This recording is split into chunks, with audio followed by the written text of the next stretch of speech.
ETF index mutual funds నేర్చుకుని stock మార్కెట్లో రాణించాలనుకుంటున్నారా? వెంటనే ఈ నెంబర్కి కాల్ చేయండి.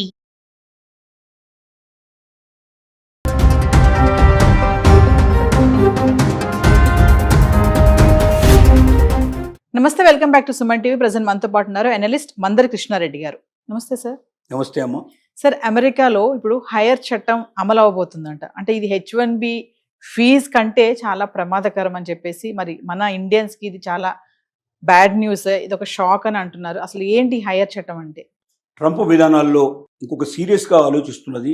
అవకాశం ఉంటే 2026 జనవరి నుంచి అమలు చేద్దాం అన్నటువంటి ప్రయత్నం చేస్తున్నటువంటి మరొక చట్టం హైర్ చట్టం. అంటే ఏవైనా ఒక ఎంప్లాయీని మనం హైర్ చేసుకోవడం. తాత్కాలికంగా తీసుకుంటే ఎంప్లాయీని కానీ పర్మనెంట్ బేస్లో తీసుకున్న వాడు తక్కువే కదా. అంటే ఒక ఎంప్లాయీ యొక్క సేవల్ని మనం తీసుకుంటున్నాం, దాన్ని హైర్ అంటున్నాం మనం. అంటే ఎంప్లాయీ మన దగ్గర పనిచేయడానికి కూడా ఉంటే మనకు హైర్ చేయడానికి వచ్చినట్టు లెక్క అన్నట్టు. ఎందుకు ఈ హైర్ చట్టం తేవాలని ట్రంప్ సీరియస్గా ఆలోచిస్తున్నాడంటే, అమెరికన్ సిటిజన్స్ని ఎంప్లాయీస్గా తీసుకోవడానికి చాలా వరకు కంపెనీలు సుముఖంగా లేవు. మొదటిది ఏమిటంటే, అమెరికన్ చట్టాల ప్రకారంగా అమెరికన్ సిటిజన్ని తీసుకుంటే ఖచ్చితంగా ఇంత అమౌంట్ పే చేయాల్సింది. లేబర్ చట్టాల ప్రకారంగా ఇలాంటి జాబ్స్కి ఇంత అమౌంట్, ఇలాంటి జాబ్స్కి ఇంత అమౌంట్ అని ఆల్రెడీ ఒక సెట్ చేసి పెట్టారు. అంతకన్నా తక్కువగా జీతాలు ఇవ్వడానికి వీల్లేదు, అంతకన్నా భత్యాలు ఇంతకన్నా తక్కువ ఇవ్వడానికి వీల్లేదు. అవన్నీ ఖచ్చితంగా ఇచ్చి తీరాల్సింది. అంత మొత్తంలో జీతభత్యాలు ఇచ్చి వాళ్ళని పెట్టుకున్నా కూడా, రెండోది వాళ్ళు చేసే పని ఏంటంటే టైమింగ్స్. పర్ఫెక్ట్ టైంకి వచ్చేస్తారు, పర్ఫెక్ట్ టైంకి దిగిపోతారు. ఇండియన్స్ అయితే లేదా ఇతర దేశాల నుంచి వచ్చిన వాళ్ళు అయితే వాళ్ళు టైమ్స్ చూడరు. అవసరమైతే 3-4 అవర్స్ ఎక్కువైనా సరే పని చేసేస్తారు. సండేస్ అండ్ హాలిడేస్ కూడా కావాలంటే కూడా వాళ్ళు వచ్చి చేస్తారు. వాళ్ళు చాలా నమ్మకంగా ఉంటారు, చాలా ఒబీడియంట్గా ఉంటారు, తలబిరుసుగా ఉండరు, తలపొగురుగా ఉండరు. ఇవి అక్కడికిక్కడికి ఉన్న తేడాలు. అక్కడ ఒక 4th క్లాస్ ఎంప్లాయీ అయినా సరే, ఒక సర్వెంట్ మేడో సర్వెంట్ బాయ్ అయినా కూడా కారులో వస్తాడు, కారులో దిగుతాడు. అతనికి మనమే గుడ్ మార్నింగ్ చెప్పి లేదా అతన్ని వెల్కమ్ చెప్పి మన లోపలికి పిలవాలి. మనతో పాటుగా కూర్చోబెట్టుకొని, మన పక్కన కూర్చోబెట్టుకుని వానికి టీ కానీ భోజనం కానీ వాళ్ళకి ఏమైనా సరే సర్వ్ చేయాలి. వాళ్ళకి చాలా గౌరవంగా చూడాలి, గౌరవంగా సాగనంపాలి.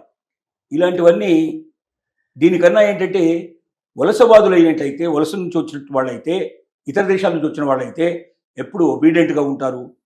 వాళ్ళు ఎప్పుడు మనల్ని బాస్లాగా చూస్తారు. వాళ్ళు ఎంత సమయమైనా వాళ్ళు మనకు పనిచేస్తారు. వాళ్ళ వల్ల మనకు చాలా కలిసి వస్తుంది. తక్కువ జీతంలో ఎక్కువ పని చేయగలిగేటువంటి అవకాశాలు వలసవాదుల నుంచి ఉంటాయి. అదే అమెరికన్స్నే తీసుకుంటే సిటిజన్స్ను ఇవన్నీ కోల్పోవాల్సిన పరిస్థితి పడుతుంది. లాభాలు తగ్గుతాయి, టైమింగ్స్ తగ్గడం వల్ల ఎమర్జెన్సీ వర్క్ చేయించాల్సిన పరిస్థితులు ఎగిరిపోతాయి. చాలా ఇబ్బందులు, చాలా కష్టాలు వస్తున్నాయి. అంటే కంపెనీలు హాయిగా ఆనందంగా పనిచేసుకుంటూ లాభాల ఆర్జన చెయ్యాలి అంటే వలస నుంచి వచ్చిన వాళ్ళైతేనే దీనికి ఫిట్ అవుతారు. రెండోది, వాళ్లకున్నంత మేధస్సు, వాళ్లకున్నంత తెలివితేటలు, వాళ్లకున్నటువంటి గుణాలు ఏవైతే ఉన్నాయో, కావాల్సిన గుణాలు, కంపెనీకి కావాల్సిన గుణాలు ఎక్కువ భాగం ఇతర దేశాల నుంచి వస్తున్న వాళ్ళ దగ్గరే ఉన్నాయి. అలాంటి ఎమినెంట్ పర్సన్స్ని సెలెక్ట్ చేసి తీసుకుంటున్నారు వాళ్ళు. ఇక్కడ అలాంటి వాళ్ళు దొరకడం లేదు. అంటే దొరికిన వాళ్ళనే పెట్టుకోవాలి, 4-5 టైమ్స్ ఎక్కువ జీతాలు ఇవ్వాలి, ఒబీడియన్సీ ఉండదు, ఎక్కువ టైం పనిచేయరు. ఇలాంటివన్నీ సమస్యలు ఉన్నాయి. దీనివల్ల హెయిర్ సిస్టమ్ ఇప్పటిదాకా బాగా పనిచేస్తుంది. ఇప్పుడు హెయిర్ చట్టం కొత్తగా ఏం తీసుకురావాలని అనుకుంటున్నాడు ట్రంప్ అంటే, ఏ కంపెనీ అయినా ఇతర దేశం నుంచి ఒక ఎంప్లాయీని తీసుకోవాలి అంటే, అమెరికన్ సిటిజన్ కాకుండా తీసుకోవాలంటే, అతనికి చెల్లించే జీతం ఎంత ఉంటుందో దాంట్లో 25% అమౌంట్ ఈక్వల్గా ట్యాక్స్ కట్టాలి. దాన్ని హెయిర్ చట్టం అని తీసుకొస్తున్నారు. అంటే H1B వీసా అయితే ఒక్కసారి $1,00,000 పిల్లించేస్తే వాడు ఎంతకాలం అయినా సరే వాడు పని చేసుకోవడానికి అవకాశం ఉంటుంది. ఇది అట్టా కాదు. ప్రతి నెల 25% అంటే అతని జీతం సపోజ్ ఒక 50 లక్షలు ₹1,00,00,000 ఉందనుకుందాం పర్ మంత్. దాంట్లో 25% ఎగిరిపోతుంది. 4 నెలలు అయ్యేసరికి $1,00,00,000 పే చేసినట్టే అవుతుంది. అంటే జీవితాంతం పే చేయాలి. ఎన్నాళ్ళు అయితే అతను పనిచేస్తాడో అన్నాళ్ళు పే చేసుకుంటూ పోవాలి.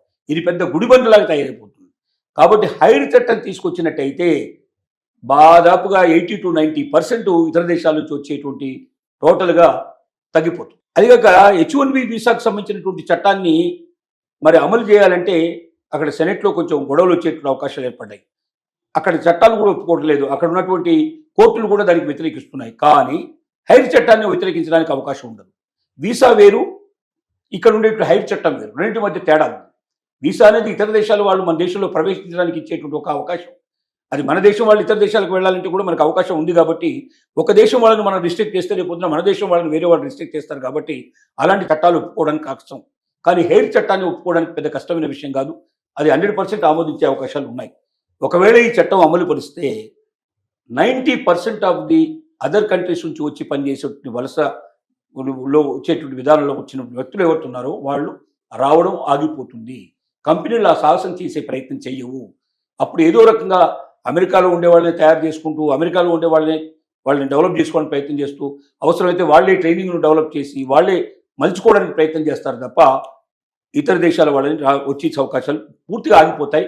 దానివల్ల అమెరికన్స్ ఉద్యోగాలు ఖచ్చితంగా దొరుకుతాయనే ఉద్దేశంతో హెయిర్ చట్టాన్ని తీసుకురావడానికి ఉద్యుక్తుడవుతున్నాడు ట్రంప్. అది తొందరలోనే అమలు చేసే అవకాశం ఉంది. అంటే వైట్ కాలర్ ఉద్యోగులు ఎవరైతే ఉంటారో వాళ్ళు ఎవరిని కూడా ఇండియాకి రాకుండా చేయడానికి ఈ ప్లాన్ అనుకోవచ్చు అంటారా? ఇప్పుడు బ్లూ కాలర్ ఉద్యోగాలని కొన్ని ఉన్నాయి, వైట్ కాలర్ ఉద్యోగాలు ఉన్నాయి. ఇంట్లో రకరకాలుగా ఉంటాయి. అంటే ఏం లేదు, బయటకు పోయి పనిచేసేవి కొన్ని, ఆఫీస్లో ఉండి పనిచేసేవి కొన్ని సుఖవంతంగా పనిచేసేవి కొన్ని, కొంచెం కష్టంతో పనిచేసేవి కొన్ని, ఇట్లా రకరకాల బట్టి వైట్ బ్లూ రకరకాల పేరు పెట్టారు. ఇప్పుడు బ్లూ కాలర్ ఉద్యోగాలన్నీ కూడా ఇప్పుడు చైనాకి వెళ్ళిపోయినాయి. ఇక్కడ అమెరికాలో బ్లూ కాలర్ ఉద్యోగాలని ఆల్మోస్ట్ ఆల్ తగ్గించే ప్రయత్నం జరిగింది. చైనాకి ఎక్కువగా వెళ్తున్నారు వాళ్ళు. ఇక వైట్ కాలర్ జాబ్స్ ఎక్కువ మాత్రం ఇండియాకి వస్తున్నాయి ఇప్పుడు మొత్తం కంపెనీ. ఎందుకంటే ఎక్కువగా వాళ్ళు ఆఫీస్లో కూర్చొని చేసే పని ఎక్కువగా ఉంటుంది, కదలకుండా కూర్చొని చేసే పని ఎక్కువ ఉంటుంది, మెదడుతో చేసే పని ఎక్కువ ఉంటుంది.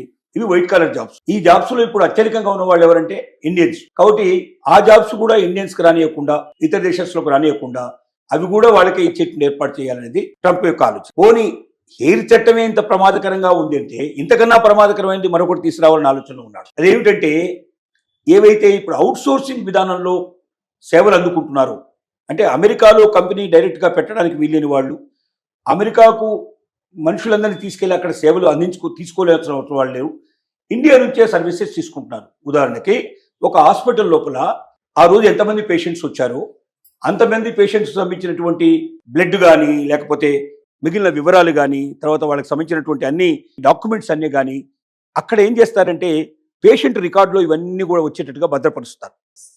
అంటే ఆ పేషెంట్కు కొత్తగా చేసినవి పాతవి అన్నీ కలిపి ఒకే దాంట్లో రికార్డులో ఉంటాయి. ఆ నెంబర్ కొట్టంగానే ఆ పేషెంట్కి ఒక నెంబర్ ఇస్తారు. ఆ పేషెంట్ నెంబర్ కొట్టంగానే ఆ పేషెంట్ సంబంధించిన మొత్తం కంప్లీట్గా డేటా అతను పుట్టినప్పటి నుంచి అప్పటిదాకా ఉండేటువంటి మొత్తం ఇన్ఫర్మేషన్ అంతా బయటకు వస్తుంది.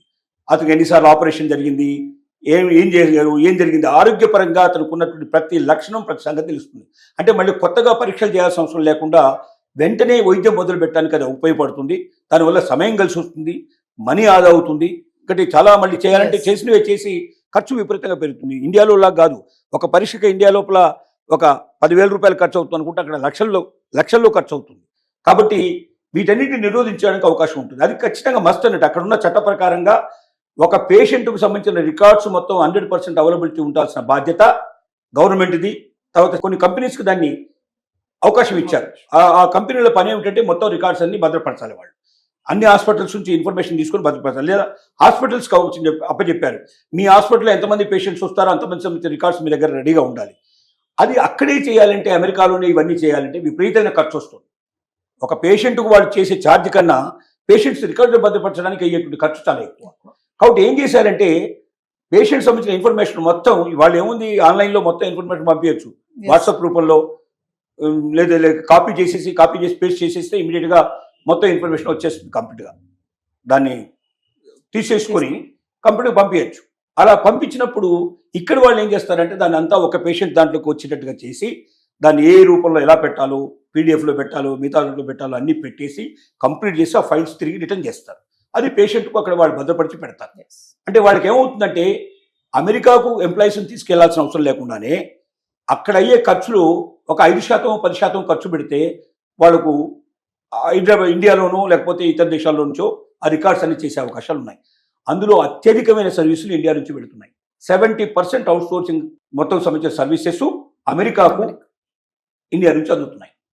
ఇప్పుడు ఈ అవుట్ సోర్సింగ్ అయ్యేటువంటి ఏదైతే ఖర్చు వస్తుందో, ఆదాయం ఖర్చు పెడుతున్నారో, అవుట్ సోర్సింగ్కి ఎంతైతే డబ్బు చెల్లిస్తున్నారో అమెరికా నుంచి అమెరికన్ కంపెనీస్ దాంట్లో 25% ట్యాక్స్ రూపం లోపల అమెరికా ప్రభుత్వానికి చెల్లించాలని కండిషన్ తీసుకురాబోతున్నాడు.